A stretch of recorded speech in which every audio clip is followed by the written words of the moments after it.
इब्रानियों के नाम पत्री अध्याय 1 से 13। अध्याय 1। परमेश्वर का वचन पुत्र द्वारा। एक पूर्व युग में परमेश्वर ने बापदादों से थोड़ा थोड़ा करके और भांति भांति से भविष्यद्वक्ताओं के द्वारा बातें कर दो इन अंतिम दिनों में हमसे पुत्र के द्वारा बातें की, जिसे उसने सारी वस्तुओं का वारिस ठहराया और उसी के द्वारा उसने सारी सृष्टि की रचना की है। 3 वह उसकी महिमा का प्रकाश और उसके तत्व की छाप है, और सब वस्तुओं को अपनी सामर्थ्य के वचन से संभालता है। वह पापों को धोकर ऊंचे स्थानों पर महामहिमन के दाहिने जा बैठा, 4 और स्वर्गदूतों से उतना ही उत्तम ठहरा जितना उसने उनसे बड़े पद का वारिस होकर उत्तम नाम पाया। परमेश्वर पुत्र की श्रेष्ठता। 5 क्योंकि स्वर्गदूतों में से उसने कब किसी से कहा, तू मेरा पुत्र है, आज तू मुझसे उत्पन्न हुआ। और फिर यह, मैं उसका पिता हूँगा और वह मेरा पुत्र होगा। 6 और जब पहिलोए को जगत में फिर लाता है तो कहता है, परमेश्वर के सब स्वर्गदूत उसे दंडवत करें। 7 और स्वर्गदूतों के विषय में यह कहता है, वह अपने दूतों को पवन और अपने सेवकों को धधकती आग बनाता है। 8 परंतु पुत्र के विषय में कहता है, हे परमेश्वर, तेरा सिंहासन युगानुयुग रहेगा, तेरे राज्य का राजदंड न्याय का राजदंड है। 9 तूने धर्म से प्रेम और अधर्म से बैर रखा, इस कारण परमेश्वर तेरे परमेश्वर ने तेरे साथियों से बढ़कर हर्षरूपी तेल से तेरा अभिषेक किया। 10 और यह कि, हे प्रभु, आदि में तूने पृथ्वी की नींव डाली और स्वर्ग तेरे हाथों की कारीगरी है। 11 वे तो नष्ट हो जाएंगे परंतु तू बना रहेगा, और वे सब वस्त्र के समान पुराने हो जाएंगे। 12 और तू उन्हें चादर के समान लपेटेगा, और वे वस्त्र के समान बदल जाएंगे, पर तू वही है और तेरे वर्षों का अंत न होगा। 13 और स्वर्गदूतों में से उसने किससे कब कहा, तू मेरे दाहिने बैठ, जब तक कि मैं तेरे बैरियों को तेरे पांवों के नीचे की पीढ़ी न कर दूं। 14 क्या वे सब सेवा टहल करने वाली आत्माएं नहीं, जो उद्धार पाने वालों के लिए सेवा करने को भेजी जाती हैं। अध्याय 2। महान उद्धार। 1 इस कारण चाहिए कि हम उन बातों पर जो हमने सुनी हैं और भी मन लगाएं, ऐसा न हो कि बहक कर उनसे दूर चले जाएं। 2 क्योंकि जो वचन स्वर्गदूतों के द्वारा कहा गया था जब वह स्थिर रहा और हर एक अपराध और आज्ञा न मानने का ठीक ठीक बदला मिला। 3 तो हम लोग ऐसे बड़े उद्धार से निश्चिंत रहकर कैसे बच सकते हैं, जिसकी चर्चा पहले पहल प्रभु के द्वारा हुई और सुनने वालों के द्वारा हमें इसका निश्चय हुआ। 4 और साथ ही परमेश्वर भी अपनी इच्छा के अनुसार चिन्हों और अद्भुत कामों और नाना प्रकार के सामर्थ्य के कामों और पवित्र आत्मा के वरदानों के बांटने के द्वारा इसकी गवाही देता रहा।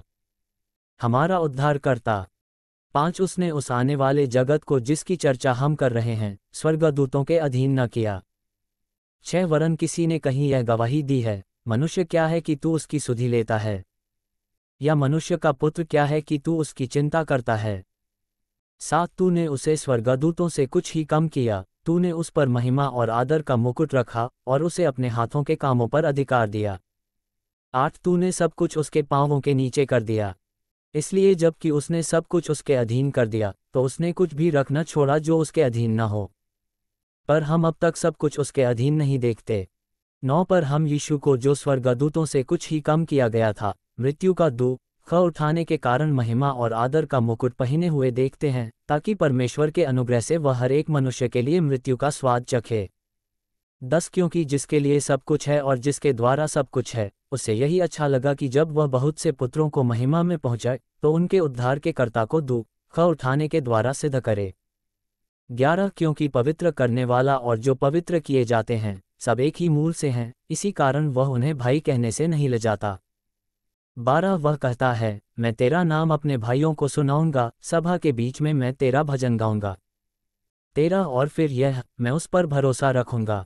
और फिर यह, देख, मैं उन लड़कों सहित जिसे परमेश्वर ने मुझे दिए। 14 इसलिए जबकि लड़के मांस और लहू के भागी हैं, तो वह आप भी उनके समान उनका सहभागी हो गया, ताकि मृत्यु के द्वारा उसे जिसे मृत्यु पर शक्ति मिली थी, अर्थात शैतान को निकम्मा कर दे। 15 और जितने मृत्यु के भय के मारे जीवन भर दासत्व में फंसे थे, उन्हें छुड़ा ले।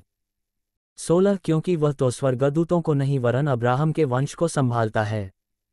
17 इस कारण उसको चाहिए था कि सब बातों में अपने भाइयों के समान बने, जिससे वह उन बातों में जो परमेश्वर से संबंध रखती हैं एक दयालु और विश्वासयोग्य महायाजक बने, ताकि लोगों के पापों के लिए प्रायश्चित करे। 18 क्योंकि जब उसने परीक्षा की दशा में दुख उठाया तो वह उनकी भी सहायता कर सकता है जिनकी परीक्षा होती है। अध्याय 3। यीशु मूसा से श्रेष्ठ। एक इसलिए है पवित्र भाइयों, तुम जो स्वर्गीय बुलाहट में भागी हो, उस प्रेरित और महायाजक यीशु पर जिसे हम अंगीकार करते हैं, ध्यान करो। दो, वह अपने नियुक्त करने वाले के लिए विश्वासयोग्य था, जैसा मूसा भी परमेश्वर के सारे घर में था। 3, क्योंकि यीशु मूसा से इतना बढ़कर महिमा के योग्य समझा गया है, जितना कि घर का बनाने वाला घर से बढ़कर आदर रखता है। 4, क्योंकि हर एक घर का कोई न कोई बनाने वाला होता है, पर जिसने सब कुछ बनाया वह परमेश्वर है। 5, मूसा तो परमेश्वर के सारे घर में सेवक के समान विश्वासयोग्य रहा कि जिन बातों का वर्णन होने वाला था उनकी गवाही दे। 6, परंतु मसीह पुत्र के समान परमेश्वर के घर का अधिकारी है, और उसका घर हम हैं, यदि हम साहस पर और अपनी आशा के घमंड पर अंत तक दृढ़ता से स्थिर रहें। अविश्वास के प्रति चेतावनी। 7, अतः जैसा पवित्र आत्मा कहता है, यदि आज तुम उसका शब्द सुनो। 8, तो अपने मन को कठोर न करो, जैसा कि क्रोध दिलाने के समय और परीक्षा के दिन जंगल में किया था। 9, जहाँ तुम्हारे बापदादों ने मुझे जांच कर परखा और 40 वर्ष तक मेरे काम देखे। 10, इस कारण मैं उस समय के लोगों से क्रोधित रहा और कहा, इनके मन सदा भटकते रहते हैं और इन्होंने मेरे मार्गों को नहीं पहचाना। 11, तब मैंने क्रोध में आकर शपथ खाए, वे मेरे विश्राम में प्रवेश करने ना पाएंगे। 12, हे भाइयों, चौकस रहो कि तुम में ऐसा बुरा और अविश्वासी मन न हो, जो तुम्हें जीवते परमेश्वर से दूर हटा ले जाए। 13, वरन जिस दिन तक आज का दिन कहा जाता है, हर दिन एक दूसरे को समझाते रहो, ऐसा न हो कि तुम में से कोई जन पाप के छल में आकर कठोर हो जाए। 14, क्योंकि हम मसीह के भागीदार हुए हैं, यदि हम अपने प्रथम भरोसे पर अंत तक दृढ़ता से स्थिर रहें। 15, जैसा कहा जाता है, यदि आज तुम उसका शब्द सुनो, तो अपने मनों को कठोर न करो, जैसा कि क्रोध दिलाने के समय किया था। 16, भला किन लोगों ने सुनकर भी क्रोध दिलाया? क्या उन सब ने नहीं, जो मूसा के द्वारा मिस्र से निकले थे? 17, और वह 40 वर्ष तक किन लोगों से क्रोधित रहा? क्या उन्हीं से नहीं जिन्होंने पाप किया और उनके शव जंगल में पड़े रहे? 18, और उसने किन से शपथ खाई कि तुम मेरे विश्राम में प्रवेश करने ना पाओगे? क्या केवल उनसे नहीं जिन्होंने आज्ञा न मानी? 19, अतः हम देखते हैं कि वे अविश्वास के कारण प्रवेश न कर सके। अध्याय 4, परमेश्वर के लोगों का विश्राम। एक, इसलिए जबकि उसके विश्राम में प्रवेश करने की प्रतिज्ञा अब तक है, तो हमें डरना चाहिए ऐसा न हो कि तुम में से कोई जन उससे वंचित रह जाए। 2, क्योंकि हमें उन्हीं की तरह सुसमाचार सुनाया गया है, पर सुने हुए वचन से उन्हें कुछ लाभ न हुआ, क्योंकि सुनने वालों के मन में विश्वास के साथ नहीं बैठा। 3, परंतु हम जिन्होंने विश्वास किया है, उस विश्राम में प्रवेश करते हैं, जैसा उसने कहा, मैंने अपने क्रोध में शपथ खाई कि वे मेरे विश्राम में प्रवेश करने न पाएंगे। यद्यपि जगत की उत्पत्ति के समय से उसके काम पूरे हो चुके थे। 4, क्योंकि 7वें दिन के विषय में उसने कहीं यूं कहा है, परमेश्वर ने 7वें दिन अपने सब कामों को निपटा करके विश्राम किया। 5, और इस जगह फिर यह कहता है, वे मेरे विश्राम में प्रवेश न करने पाएंगे। 6, तो जब यह बात बाकी है कि कितने और हैं जो उस विश्राम में प्रवेश करें, और जिन्हें उसका सुसमाचार पहले सुनाया गया उन्होंने आज्ञा न मानने के कारण उसमें प्रवेश न किया। 7, इसलिए वह किसी विशेष दिन को ठहराकर इतने दिन के बाद दाऊद की पुस्तक में उसे आज का दिन कहता है, जैसे पहले कहा गया, यदि आज तुम उसका शब्द सुनो, तो अपने मनों को कठोर न करो। 8, क्योंकि यदि यहोशू उन्हें विश्राम में प्रवेश करा लेता, तो उसके बाद दूसरे दिन की चर्चा न होती। 9, अतः जान लो कि परमेश्वर के लोगों के लिए सबत का विश्राम बाकी है। 10, क्योंकि जिसने उसके विश्राम में प्रवेश किया है, उसने भी परमेश्वर के समान अपने कामों को पूरा करके विश्राम किया है। 11, अतः हम उस विश्राम में प्रवेश करने का प्रयत्न करें, ऐसा न हो कि कोई जन उनके समान आज्ञा न मानकर गिर पड़े। 12, क्योंकि परमेश्वर का वचन जीवित और प्रबल और हर एक दोधारी तलवार से भी बहुत चोखा है, और प्राण और आत्मा को और गांठ गांठ और गूदे गूदे को अलग करके आर पार छेदता है और मन की भावनाओं और विचारों को जांचता है। 13, सृष्टि की कोई वस्तु उससे छिपी नहीं है, वरन जिससे हमें काम है, उसकी आंखों के सामने सब वस्तुएं खुली और प्रकट हैं। बड़ा महायाजक। 14, इसलिए जब हमारा ऐसा बड़ा महायाजक है जो स्वर्गों से होकर गया है, अर्थात परमेश्वर का पुत्र यीशु, तो आओ हम अपने अंगीकार को दृढ़ता से थामे रहें। 15, क्योंकि हमारा ऐसा महायाजक नहीं जो हमारी निर्बलताओं में हमारे साथ दुखी न हो सके, वरन वह सब बातों में हमारे समान परखा तो गया, तो भी निष्पाप निकला। 16 इसलिए आओ हम अनुग्रह के सिंहासन के निकट हियाव बांध कर चलें कि हम पर दया हो और वह अनुग्रह पाएं जो आवश्यकता के समय हमारी सहायता करे। अध्याय 5। एक क्योंकि हर एक महायाजक मनुष्यों में से लिया जाता है और मनुष्यों ही के लिए उन बातों के विषय में जो परमेश्वर से संबंध रखती हैं ठहराया जाता है कि भेंट और पाप बलि चढ़ाया करे। 2 वह अज्ञानों और भूले भटकों के साथ नरमी से व्यवहार कर सकता है इसलिए कि वह आप भी निर्बलता से घिरा है। 3 इसीलिए उसे चाहिए कि जैसे लोगों के लिए वैसे ही अपने लिए भी पाप बलि चढ़ाया करे। 4 यह आदर का पद कोई अपने आप से नहीं लेता जब तक कि हारून के समान परमेश्वर की ओर से ठहराया न जाए। 5 वैसे ही मसीह ने भी महायाजक बनने की बड़ाई अपने आप से नहीं ली पर उसको उसी ने दी जिसने उससे कहा था तू मेरा पुत्र है, आज मैं ही ने तुझे उत्पन्न किया है। 6 इसी प्रकार वह दूसरी जगह में भी कहता है तू मलिकिसिदक की रीति पर सदा के लिए याजक है। 7 यीशु ने अपनी देह में रहने के दिनों में ऊंचे शब्द से पुकार पुकार कर और आंसू बहा बहा कर उससे जो उसको मृत्यु से बचा सकता था प्रार्थनाएं और विनती की और भक्ति के कारण उसकी सुनी गई। 8 पुत्र होने पर भी उसने दुख उठाकर आज्ञा माननी सीखी। 9 और सिद्ध बनकर अपने सब आज्ञा मानने वालों के लिए सदा काल के उद्धार का कारण हो गया। 10 और उसे परमेश्वर की ओर से मलिकिसिदक की रीति पर महायाजक का पद मिला।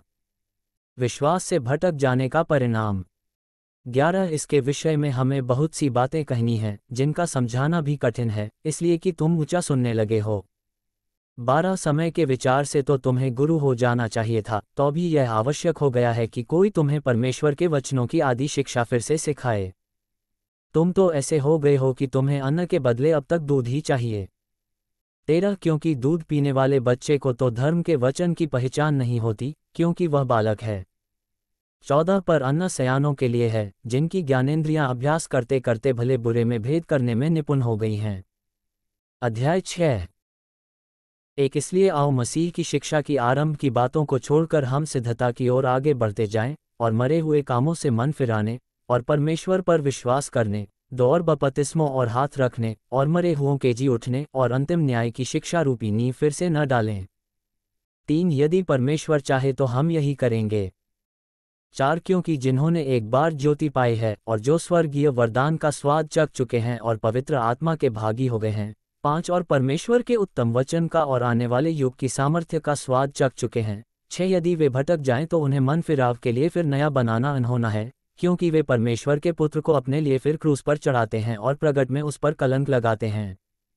7 क्योंकि जो भूमि वर्षा के पानी को जो उस पर बार बार पड़ता है पी कर जिन लोगों के लिए वह ज्योति बोई जाती है उनके काम का सागपात उपजाती है वह परमेश्वर से आशीष पाती है। 8 पर यदि वह झाड़ी और ऊंट कटारे उगाती है तो निकम्मी और श्रापित होने पर है और उसका अंत जलाया जाना है। 9 पर हे प्रियो, यद्यपि हम ये बातें कहते हैं तो भी तुम्हारे विषय में हम इससे अच्छी और उद्धार वाली बातों का भरोसा करते हैं। 10 क्योंकि परमेश्वर अन्यायी नहीं कि तुम्हारे काम और उस प्रेम को भूल जाए जो तुमने उसके नाम के लिए इस रीति से दिखाया कि पवित्र लोगों की सेवा की और कर भी रहे हो।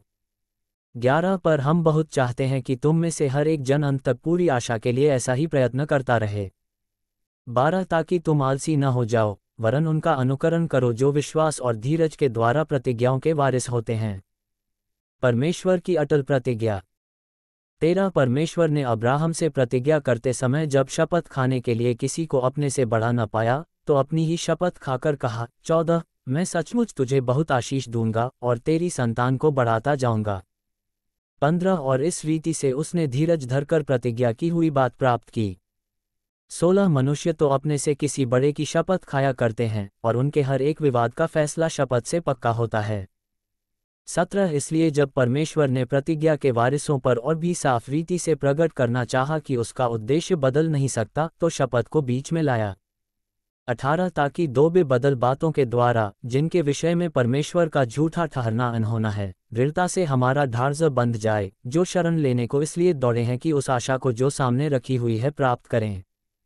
19 वह आशा हमारे प्राण के लिए ऐसा लंगर है जो स्थिर और दृढ़ है और पर्दे के भीतर तक पहुंचता है। 20 जहां यीशु ने मलिकिसिदक की रीति पर सदा काल का महायाजक बनकर हमारे लिए अगुआ के रूप में प्रवेश किया है। अध्याय 7 मलिकिसिदक याजक।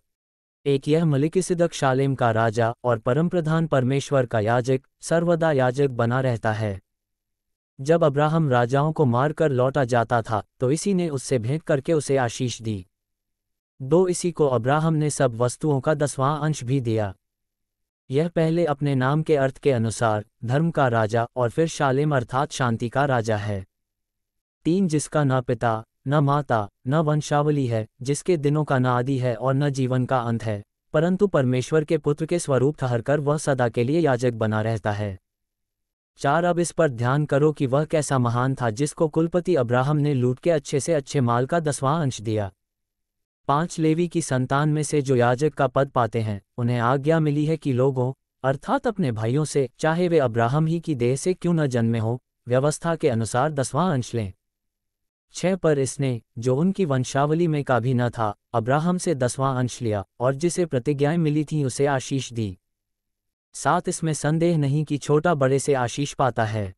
8 और यहाँ तो मरनहार मनुष्य 10वां अंश लेते हैं, पर वहाँ वही लेता है जिसकी गवाही दी जाती है कि वह जीवित है। 9 तो हम यह भी कह सकते हैं कि लेवी ने भी, जो 10वां अंश लेता है, अब्राहम के द्वारा 10वां अंश दिया। 10 क्योंकि जिस समय मलिकिसिदक ने उसके पिता से भेंट की, उस समय वह अपने पिता की देह में था। मलिकिसिदक के सदृश दूसरा याजक। 11 यदि लेवीय याजक पद के द्वारा सिद्धि प्राप्त हो सकती जिसके सहारे लोगों को व्यवस्था मिली थी, तो फिर क्या आवश्यकता थी कि दूसरा याजक मलिकिसिदक की रीति पर खड़ा हो और हारून की रीति का न कहलाए। 12 क्योंकि जब याजक का पद बदला जाता है तो व्यवस्था का भी बदलना अवश्य है। 13 क्योंकि जिसके विषय में ये बातें कही जाती हैं कि वह दूसरे गोत्र का है, जिसमें से किसी ने वेदी की सेवा नहीं की। 14 तो प्रगट है कि हमारा प्रभु यहूदा के गोत्र में से उदय हुआ है, और इस गोत्र के विषय में मूसा ने याजक पद की कुछ चर्चा नहीं की। 15 हमारा दावा और भी स्पष्टता से प्रकट हो जाता है जब मलिकिसिदक के समान एक और याजक उत्पन्न हो जाता है। 16 जो शारीरिक आज्ञा की व्यवस्था के अनुसार नहीं, पर अविनाशी जीवन की सामर्थ्य के अनुसार नियुक्त हुआ हो। 17 क्योंकि उसके विषय में यह गवाही दी गई है, तू मलिकिसिदक की रीति पर युगानुयुग याजक है। 18 इस प्रकार पहली आज्ञा निर्बल और निष्फल होने के कारण लोप हो गई। 19 इसलिए कि व्यवस्था ने किसी बात की सिद्धि नहीं की और उसके स्थान पर एक ऐसी उत्तम आशा रखी गई है जिसके द्वारा हम परमेश्वर के समीप जा सकते हैं। 20 मसीह की नियुक्ति बिना शपथ नहीं हुई। 21 क्योंकि वे तो बिना शपथ याजक ठहराए गए, पर यह शपथ के साथ उसकी ओर से नियुक्त किया गया जिसने उसके विषय में कहा, प्रभु ने शपथ खाए और वह उससे फिर न पछताएगा कि तू युगानुयुग याजक है। 22 इस प्रकार यीशु एक उत्तम वाचा का जामिन ठहरा। 23 वे तो बहुत बड़ी संख्या में याजक बनते आए, इसका कारण यह था कि मृत्यु उन्हें रहने नहीं देती थी। 24 पर यह युगानुयुग रहता है, इस कारण उसका याजक पद अटल है।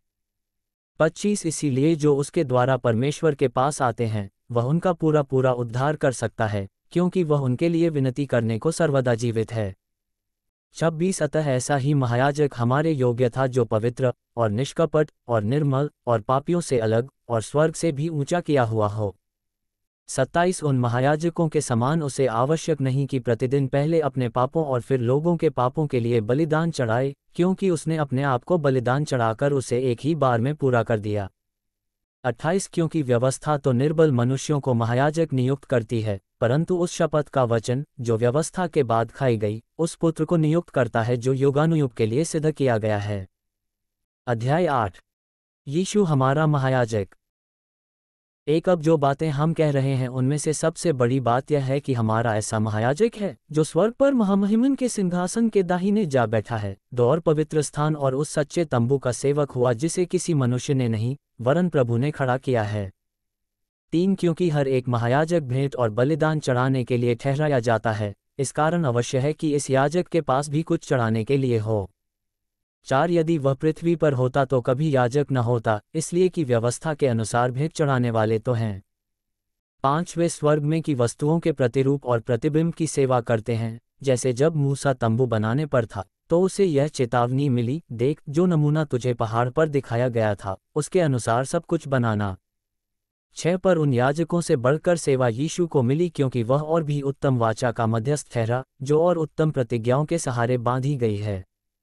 7 क्योंकि यदि वह पहली वाचा निर्दोष होती तो दूसरी के लिए अवसर न ढूंढा जाता। 8 पर वह उन पर दोष लगाकर कहता है, प्रभु कहता है, देखो वे दिन आते हैं कि मैं इस्राएल के घराने के साथ और यहूदा के घराने के साथ नई वाचा बांधूंगा। 9 यह उस वाचा के समान न होगी जो मैंने उनके बापदादों के साथ उस समय बांधी थी, जब मैं उनका हाथ पकड़कर उन्हें मिस्र देश से निकाल लाया, क्योंकि वे मेरी वाचा पर स्थिर न रहे, इसलिए मैंने उनकी सुधि न ली, प्रभु यही कहता है।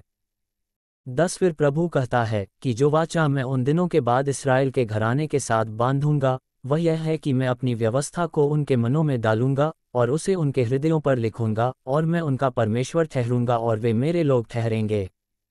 11 और हर एक अपने देशवाले को और अपने भाई को यह शिक्षा न देगा कि तू प्रभु को पहचान, क्योंकि छोटे से बड़े तक सब मुझे जान लेंगे।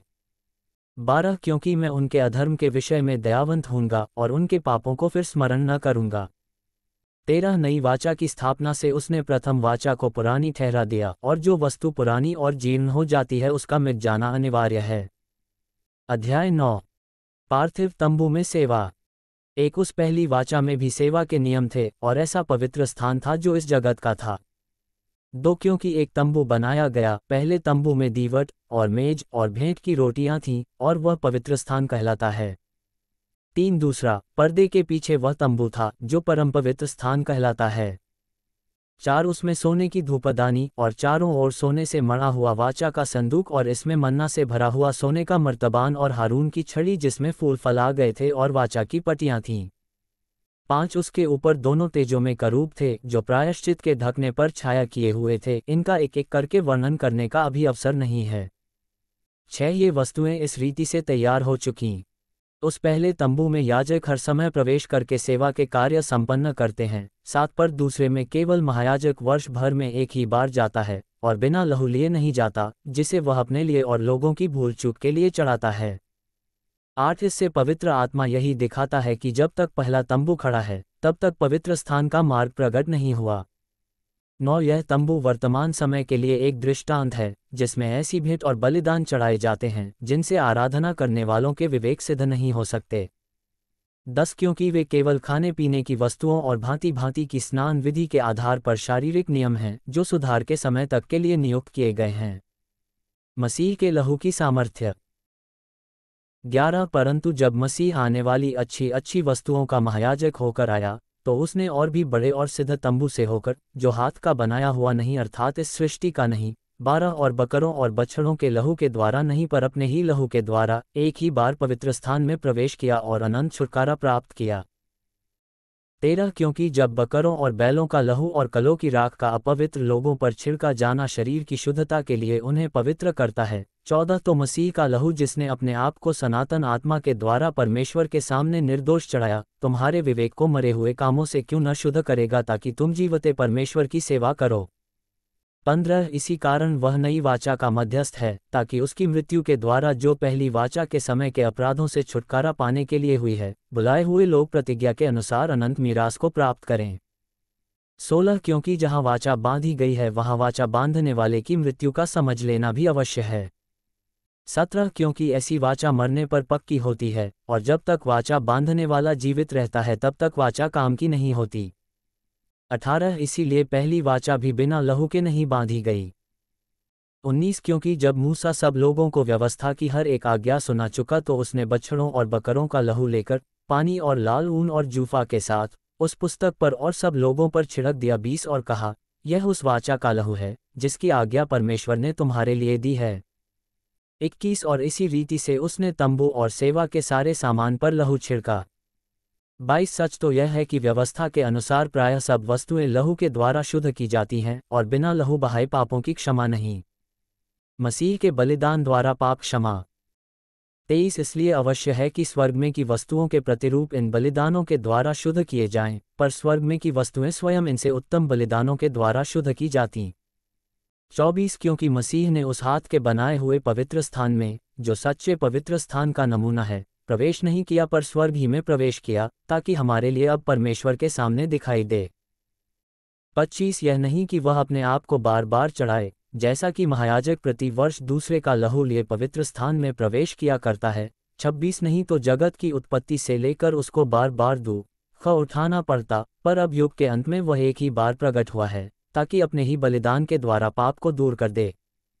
27 और जैसे मनुष्यों के लिए एक बार मरना और उसके बाद न्याय का होना नियुक्त है, 28 वैसे ही मसीह भी बहुतों के पापों को उठा लेने के लिए एक बार बलिदान हुआ, और जो लोग उसकी बाट जोहते हैं उनके उद्धार के लिए दूसरी बार बिना पाप उठाए हुए दिखाई देगा। अध्याय 10।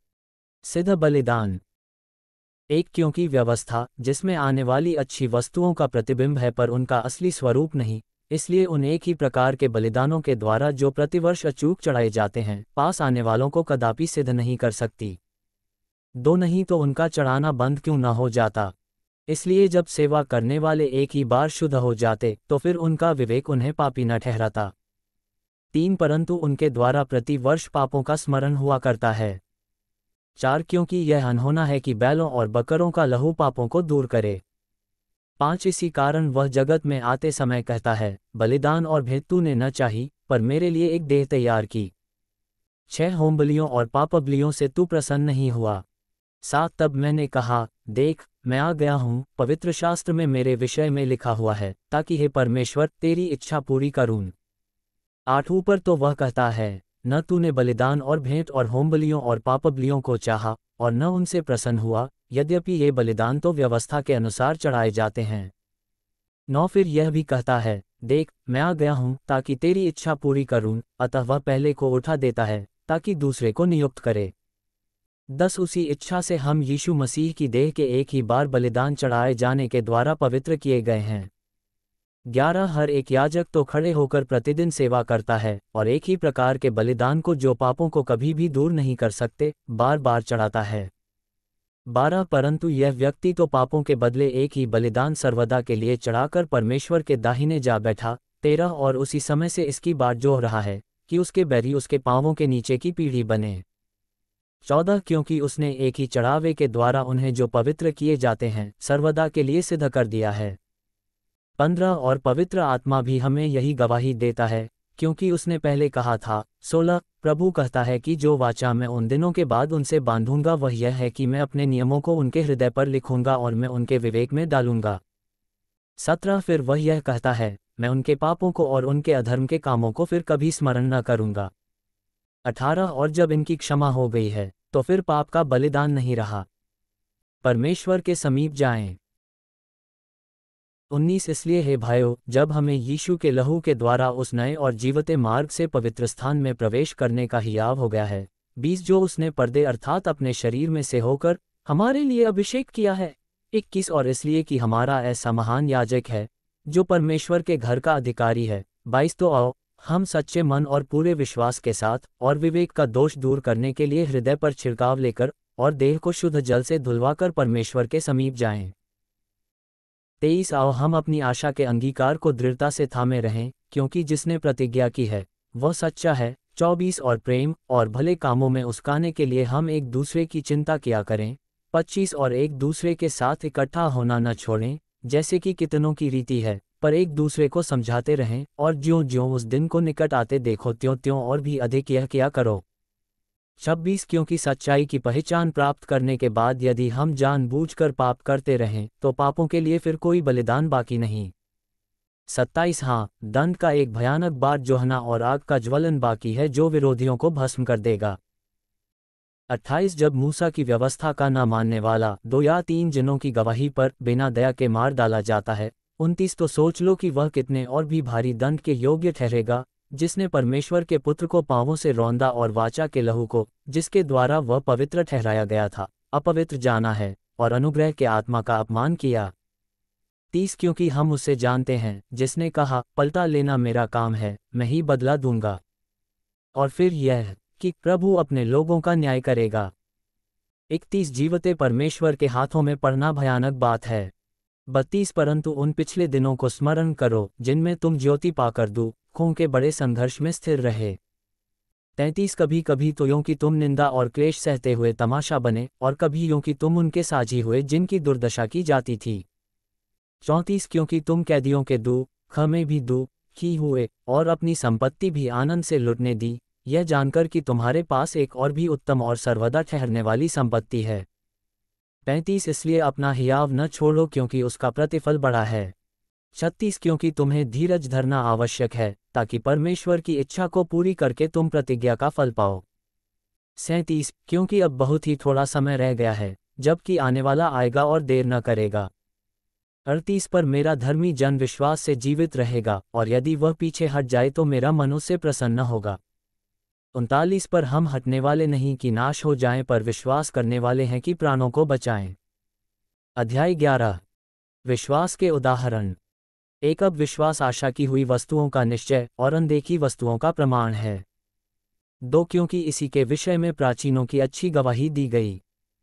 3, विश्वास ही से हम जान जाते हैं कि सारी सृष्टि की रचना परमेश्वर के वचन के द्वारा हुई है, पर यह नहीं कि जो कुछ देखने में आता है वह देखी हुई वस्तुओं से बना हो।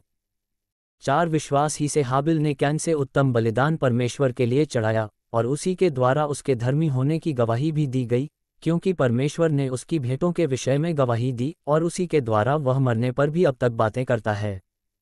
5, विश्वास ही से हनोक उठा लिया गया कि मृत्यु को न देखे, और उसका पता नहीं मिला क्योंकि परमेश्वर ने उसे उठा लिया था, और उसके उठाए जाने से पहले उसकी यह गवाही दी गई थी कि उसने परमेश्वर को प्रसन्न किया है।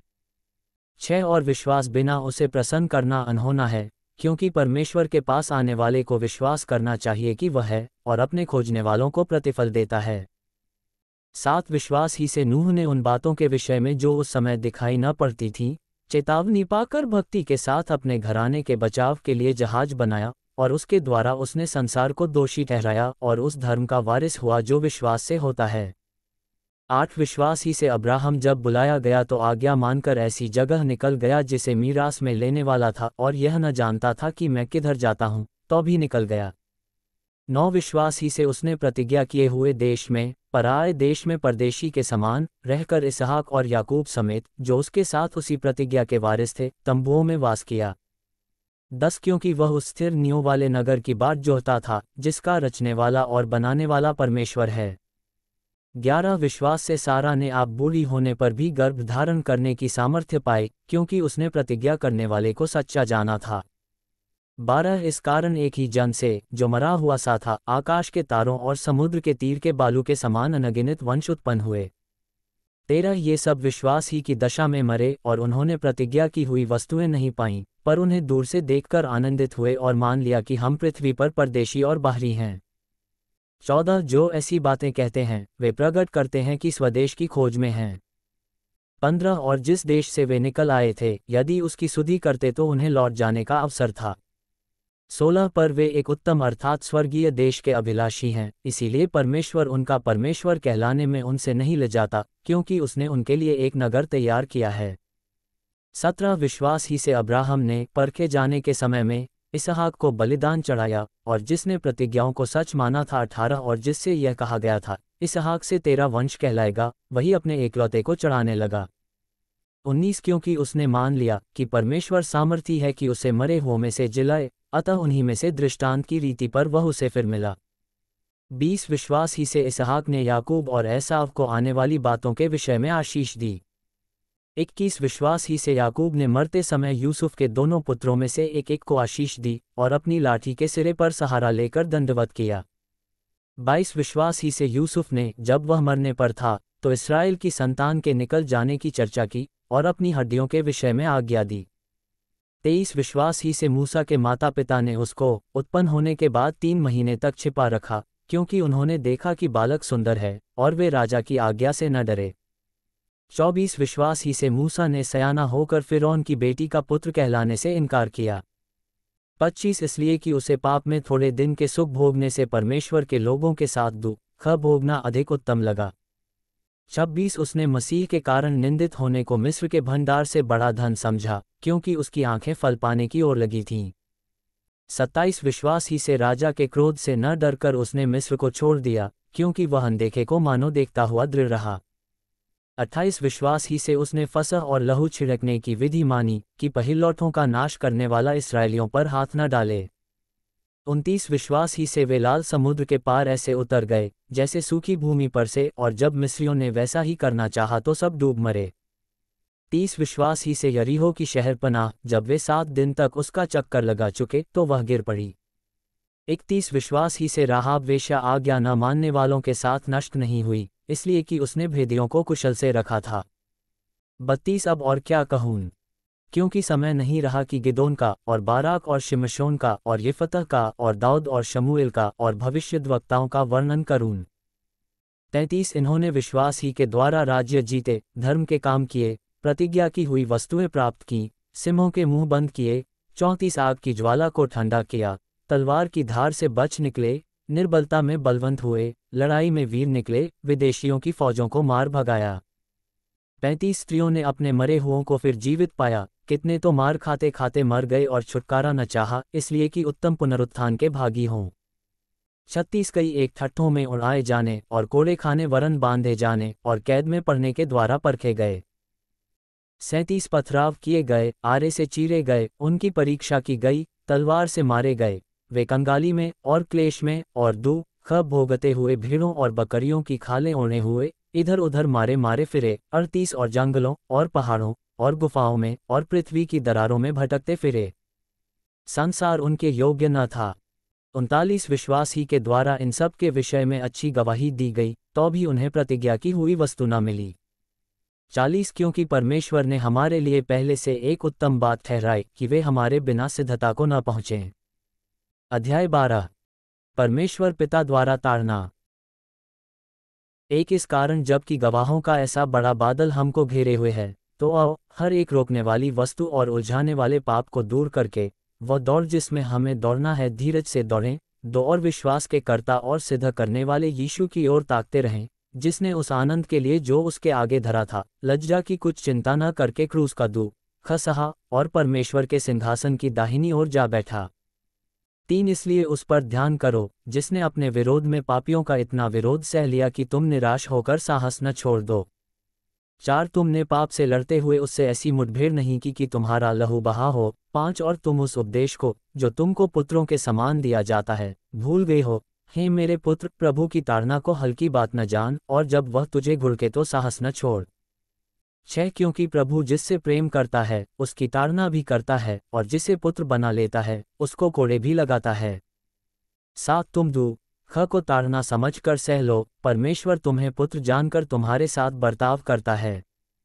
वह कौन सा पुत्र है जिसकी ताड़ना पिता नहीं करता। 8 यदि वह ताड़ना जिसके भागी सब होते हैं तुम्हारी नहीं हुई तो तुम पुत्र नहीं पर व्यभिचार की संतान ठहरे। 9 फिर जबकि हमारे शारीरिक पिता भी हमारी ताड़ना किया करते थे और हमने उनका आदर किया, तो क्या आत्माओं के पिता के और भी अधीन न रहें जिससे हम जीवित रहें। 10 वे तो अपनी अपनी समझ के अनुसार थोड़े दिनों के लिए ताड़ना करते थे, पर वह तो हमारे लाभ के लिए करता है कि हम भी उसकी पवित्रता के भागी हो जाएं। 11 वर्तमान में हर प्रकार की ताड़ना आनंद की नहीं पर शोक ही की बात दिखाई पड़ती है, तो भी जो उसको सहते सहते पक्के हो गए हैं बाद में उन्हें चैन के साथ धर्म का प्रतिफल मिलता है। उपदेश और चेतावनी। 12 इसलिए ढीले हाथों और निर्बल घुटनों को सीधे करो। 13 और अपने पांवों के लिए सीधे मार्ग बनाओ कि लंगड़ा भटक न जाए पर भला चंगा हो जाए। 14 सबसे मेल मिलाप रखो और उस पवित्रता के खोजी हो जिसके बिना कोई प्रभु को कदापि न देखेगा। 15 ध्यान से देखते रहो, ऐसा न हो कि कोई परमेश्वर के अनुग्रह से वंचित रह जाए या कोई कड़वी जड़ फूटकर कष्ट दे और उसके द्वारा बहुत से लोग अशुद्ध हो जाएं। 16 ऐसा न हो कि कोई जन व्यभिचारी या एसाव के समान अधर्मी हो जिसने एक बार के भोजन के बदले अपने पहिलौए होने का पद बेच डाला। 17 तुम जानते हो कि बाद में जब उसने आशीष पानी चाही तो अयोग्य गिना गया और आंसू बहा बहाकर खोजने पर भी मन फिराव का अवसर उसे न मिला। 18 तुम तो उस पहाड़ के पास जो छुआ जा सकता था और आग से प्रज्वलित था और काली घटा और अंधेरा और आंधी के पास 19 और तुरही की ध्वनि और बोलने वाले के ऐसे शब्द के पास नहीं आए जिसके सुनने वालों ने विनती की कि अब हमसे और बातें न की जाएं। 20 क्योंकि वे उस आज्ञा को न सह सके, यदि कोई पशु भी पहाड़ को छुए तो उस पर पथराव किया जाए। 21 और वह दर्शन ऐसा डरावना था कि मूसा ने कहा, मैं बहुत डरता और कांपता हूँ। 22 पर तुम सिय्योन के पहाड़ के पास और जीवते परमेश्वर के नगर स्वर्गीय यरूशलेम के पास और लाखों स्वर्गदूतों 23 और उन पहिलौठों की साधारण सभा और कलीसिया जिनके नाम स्वर्ग में लिखे हुए हैं और सबके न्याय परमेश्वर के पास और सिद्ध किए हुए धर्मियों की आत्माओं 24 और नई वाचा के मध्यस्थ यीशु और छिड़काव के उस लहू के पास आए हो जो हाबिल के लहू से उत्तम बातें कहता है। 25 सावधान रहो और उस कहने वाले से मुंह न फेरो क्योंकि वे लोग जब पृथ्वी पर के चेतावनी देने वाले से मुंह मोड़कर न बच सके, तो हम स्वर्ग पर से चेतावनी देने वाले से मुंह मोड़कर कैसे बच सकेंगे। 26 उस समय तो उसके शब्द ने पृथ्वी को हिला दिया, पर अब उसने यह प्रतिज्ञा की है, एक बार फिर मैं न केवल पृथ्वी को वरन आकाश को भी हिला दूंगा। 27 और यह वाक्य एक बार फिर इस बात को प्रकट करता है कि जो वस्तुएं हिलाई जाती हैं वे सृजी हुई वस्तुएं होने के कारण टल जाएंगी, ताकि जो वस्तुएं हिलाई नहीं जाती वे अटल बनी रहें। 28 इस कारण हम इस राज्य को पाकर जो हिलने का नहीं कृतज्ञ हों और भक्ति और भय सहित परमेश्वर की ऐसी आराधना करें जिससे वह प्रसन्न होता है। 29 क्योंकि हमारा परमेश्वर भस्म करने वाली आग है। अध्याय 13 मसीही जीवन जीने के निर्देश। एक भाईचारे की प्रीति बनी रहे। 2 अतिथि सत्कार करना न भूलना, क्योंकि इसके द्वारा कुछ लोगों ने अनजाने में स्वर्गदूतों का आदर सत्कार किया है। 3 कैदियों की ऐसी सुधि लो कि मानो उनके साथ तुम भी कैद हो, और जिनके साथ बुरा बर्ताव किया जाता है उनकी भी यह समझकर सुधि लिया करो कि हमारी भी देह है। 4 विवाह सब में आदर की बात समझी जाए और विवाह बिछौना निष्कलंक रहे, क्योंकि परमेश्वर व्यभिचारियों और परस्त्रीगामियों का न्याय करेगा। 5 तुम्हारा स्वभाव लोभरहित हो और जो तुम्हारे पास है उसी पर संतोष करो, क्योंकि उसने आप ही कहा है, मैं तुझे कभी न छोड़ूंगा और न कभी तुझे त्यागूंगा। 6 इसलिए हम निडर होकर कहते हैं, प्रभु मेरा सहायक है, मैं न डरूंगा, मनुष्य मेरा क्या कर सकता है। 7 जो तुम्हारे अगुवे थे और जिन्होंने तुम्हें परमेश्वर का वचन सुनाया है उन्हें स्मरण रखो और ध्यान से उनके चालचलन का अंत देखकर उनके विश्वास का अनुकरण करो। 8 यीशु मसीह कल और आज और युगानुयुग एक सा है। 9 नाना प्रकार के विचित्र उपदेशों से न भरमाए जाओ, क्योंकि मन का अनुग्रह से दृढ़ रहना भला है, न कि उन खाने की वस्तुओं से जिनसे काम रखने वालों को कुछ लाभ न हुआ। 10 हमारी एक ऐसी वेदी है जिस पर से खाने का अधिकार उन लोगों को नहीं जो तंबू की सेवा करते हैं। 11 क्योंकि जिन पशुओं का लहू महायाजक पापबलि के लिए पवित्र स्थान में ले जाता है उनकी देह छावनी के बाहर जलाई जाती हैं। 12 इसी कारण यीशु ने भी लोगों को अपने ही लहू के द्वारा पवित्र करने के लिए फाटक के बाहर दुख उठाया। 13 इसलिए आओ, उसकी निंदा अपने ऊपर लिए हुए छावनी के बाहर उसके पास निकल चलें। 14 क्योंकि यहाँ हमारा कोई स्थायी नगर नहीं, वरन हम एक आने वाले नगर की खोज में हैं। 15 इसलिए हम उसके द्वारा स्तुतिरूपी बलिदान अर्थात उन होठों का फल जो उसके नाम का अंगीकार करते हैं परमेश्वर को सर्वदा चढ़ाया करें। 16 भलाई करना और उदारता दिखाना न भूलो, क्योंकि परमेश्वर ऐसे बलिदानों से प्रसन्न होता है। 17 अपने अगुवों की आज्ञा मानो और उनके अधीन रहो, क्योंकि वे उनके समान तुम्हारे प्राणों के लिए जागते रहते हैं जिन्हें लेखा देना पड़ेगा। वे यह काम आनंद से करें, न कि ठंडी सांस ले लेकर, क्योंकि इस दशा में तुम्हें कुछ लाभ नहीं। 18 हमारे लिए प्रार्थना करते रहो, क्योंकि हमें भरोसा है कि हमारा विवेक शुद्ध है और हम सब बातों में अच्छी चाल चलना चाहते हैं। 19 प्रार्थना करने के लिए मैं तुम्हें और भी समझाता हूं कि मैं शीघ्र तुम्हारे पास फिर आ सकूं। 20 अब शांतिदाता परमेश्वर जो हमारे प्रभु यीशु को जो भीड़ों का महान रखवाला है सनातन वाचा के लहू के गुण से मरे हुओं में से जिला कर ले आया। 21 तुम्हें हर एक भली बात में सिद्ध करे, जिससे तुम उसकी इच्छा पूरी करो और जो कुछ उसको भाता है उसे यीशु मसीह के द्वारा हम में उत्पन्न करे। उसी की महिमा युगानुयुग होती रहे। आमीन। 22 हे भाइयों, मैं तुमसे विनती करता हूं कि इस उपदेश की बातों को सह लो, क्योंकि मैंने तुम्हें बहुत संक्षेप में लिखा है। 23 तुम्हें यह ज्ञात हो कि तीमुथियुस हमारा भाई छूट गया है और यदि वह शीघ्र आ गया तो मैं उसके साथ तुमसे भेंट करूंगा। 24 अपने सब अगुवों और सब पवित्र लोगों को नमस्कार कहो। इटली वाले तुम्हें नमस्कार कहते हैं। 25 तुम सब पर अनुग्रह होता रहे। आमीन।